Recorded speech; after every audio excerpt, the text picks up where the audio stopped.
I'm speaking with Sam Franklin, Managing Director, Infrastructure at EQT Capital Partners. Sam, it's a great pleasure to have you here at the Inside Networks Investment Leaders Forum, Queenstown. It's great to be here. Beautiful part of the world. Something of a homecoming, I believe. It is. Auckland was where I grew up. Sam, infrastructure has become an increasingly important asset class in wealth management market portfolios.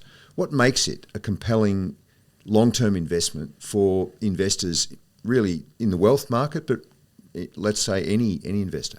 Yeah, I mean, I think what makes it compelling is, first of all, as you said, it's a long-term asset class where you're looking to invest behind global macro megatrends, which have also actual tangible benefits to society as a result of investing behind those. So I think, particularly when we think about our institutional clients, and I think increasingly on the wealth management side, people actually like to see those tangible investments that they can actually see driving positive societal change is a really important part of asset allocation. And I think the second part is if you are looking for assets that perform very consistently and are very uncorrelated, particularly given the level of macro disruption we've seen over the past 5 years, then when you're investing behind those trends that are not disrupted by near-term movements, be that demographics, be that digitization, then that infrastructure investment is really valuable for that part of for that diversification value and that consistency. It's a very broad asset class, infrastructure, and it's broadening all the time. So how do you segment your opportunity set and allocate your time and effort into investment across the opportunity set when you're thinking about return expectations, risk, and the liquidity profiles? Yep.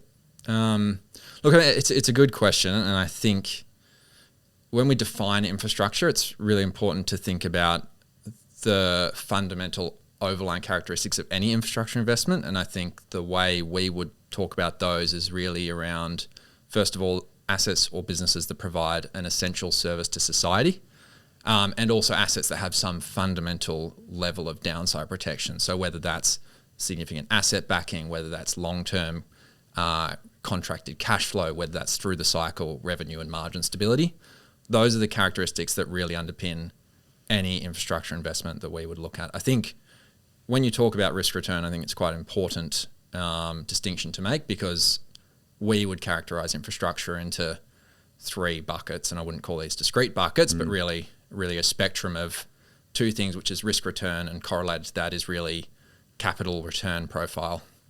And so I think at one end of the spectrum, you would have what we would call core or super core investments, and those are businesses or actually primarily assets that are very, very passive, that are almost bond-like in nature. You have some form of inflation protection driving price. You might have some underlying level of growth from macro drivers like population growth, but you have very little operation intensity, and you're looking for returns that are high single digits, maybe like a bond proxy.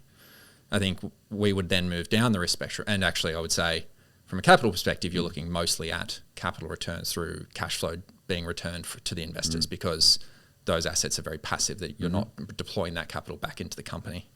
In the middle of the spectrum, or as you move up the risk curve, you'd look at what we would call value add or core plus infrastructure, a lot of people call it, which is really assets that are stable, but where there is some form of operating complexity, whether that is continued platform growth or build out. So whether you're looking at large renewable platforms, or whether you're looking at data center investments, or assets or businesses that have some form of operating complexity with, healthcare assets and aged care businesses, but where they're still underpinned by those fundamental long-term macro drivers, but you need to be compensating for taking on that operating risk, but the businesses themselves are self-funding, and there you'd probably expect to see the majority of returns generated from capital growth, because you'd expect the business's cash flow generation to be reinvested to be earning a higher return on invested capital than your investment expectations.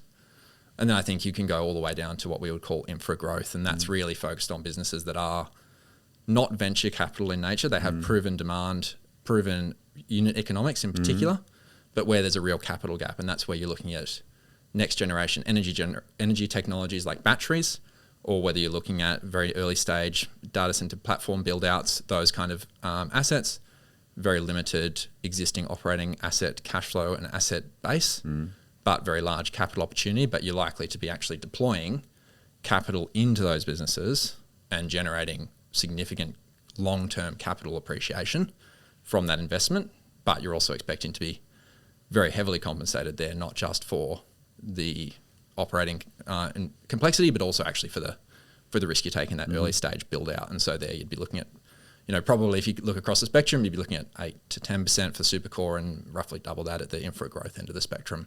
So that's how we would segment those markets. Mm-hmm. For the investment committee of a wealth management firm, some of the firms at this conference, if they are contemplating infrastructure for the first time, what would you advise them would be the key principles or frameworks they could use to guide their choice of assets?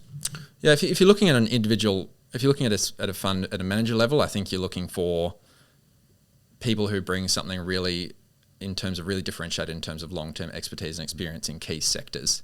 If we think about infrastructure in terms of a couple of sectors being really energy, digital infrastructure, social infrastructure, and transport and logistics, I think those would be pretty unified across all the infrastructure spectrum. Those are sectors that have a lot of subsectors, they've got a lot of nuance. You want to be investing in managers that have really long-term expertise and differentiated experience in those sectors. I think that is a very important part because infrastructure, while it is a long-term asset class, there is constant evolution in each of those sectors, and whether it's the advent of data centers, whether it's the changing nature of renewable investment, I think that what generates ultimately alpha is being across the evolution of those subsectors, and I think long-term experience and investment and continued investment expertise in those underlying asset classes is probably the most differentiated thematic.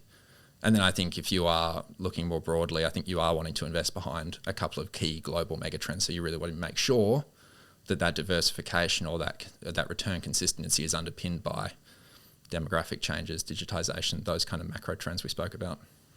And there's a range of assets, you alluded to this, that index-linked income predominantly, and there are others that are much more growth-oriented. So how do you see the role of those different kinds of assets playing in a portfolio? Yeah, I mean, I think it's important. I think it would be important to have a good mix of those assets, particularly if you are balancing, say, long-term capital return and long-term growth in underlying investment value along with some liquidity along the way. You do want to have those bond-like proxies that provide really good protection, particularly from factors like inflation. But if you are wanting to if you are able to take a long-term macro view and you are really wanting to generate that upside, then I think the investments which offer the highest opportunity and the highest risk return, quite frankly, are those ones where you are buying operating businesses or you're actually continuing to invest to build out the underlying infrastructure characteristics of a business. But I think a mix of both probably gives the right balance of liquidity and long-term capital return. Looking globally, what sectors or regions are you finding most compelling that your team's looking at the moment? And what themes or structural trends are driving those opportunities? Yeah, I mean, I think when we look globally, as I said, the infrastructure landscape is evolving and probably has never been evolving more rapidly than it is at the moment. I think technological change is probably the key unifying feature that drives what we're really liking at the moment. And I think probably where we see the two sectors where we see the most clear trends in that is digital infrastructure. So, I mean, even coming out of COVID, digital infrastructure in terms of high quality connectivity went from being a nice to have to really quickly becoming actually a fundamental human right, whether that was to get an education or continue to be employed. And I think that trend has continued. You've got the rise of generative AI driving significantly growth in demand for data centers and the infrastructure that surrounds data centers. And I think that infrastructure that surrounds data centers is something that really differentiates or provides the underlying moat for a data center investment, particularly the energy capacity required to operate data centers and the energy capacity that's going to be required if you look at even the most conservative estimates of the long-term growth of the trends around generative AI and those kind of areas. And I think that's probably where our second key thematic that we really like comes in, which is energy. And in energy, the technological growth is two things. It's number one, the growth of new sectors or new uses for energy, things like data centers. But it's also actually the just underlying technological growth or technological change in the energy transition in particular. And so with the continued increased sophistication of things like energy storage through batteries and the way that plays through in terms of stabilising grids, both in Australia but globally, those are providing really long-term tailwinds that we really like. And if you look at our portfolio, probably 70% of our investments to date are deployed in those two sectors. Sam Franklin, Managing Director, Infrastructure at EQT Partners. It's a great pleasure having you, and thanks for chatting with us today. No, thanks for having me.